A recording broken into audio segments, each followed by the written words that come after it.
Mga kapuso, patay ang isang Chinese businessman matapos na pagbabarilin ng mga hindi pa nakikilalang salarin sa Dagupan City.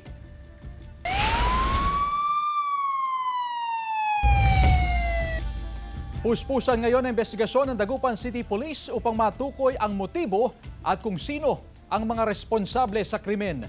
Nakaalerto CJ Torida. Ang pick-up na ito ang sinakyan ng 38 anyos na biktima bago siya pagbabarilin ng hindi pa nakikilalang sospek sa bahagi ng AB Fernandez Avenue sa Barangay Pantal, Dagupan City, pasado alas 11 ng gabi noong Sabado.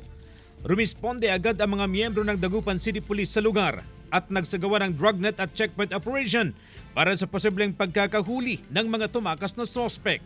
Galing daw sa lamay ng namayapang kaibigan ng biktima at pauwi na sana nang mangyari ang krimen.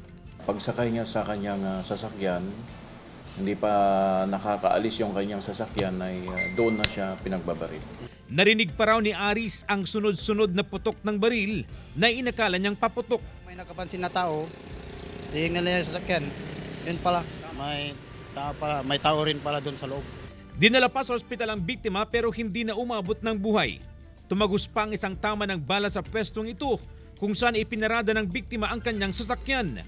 Bukod sa gunman, may isa pang suspect na nagmaneho ng motorsiklong ginamit nila sa pagtakas.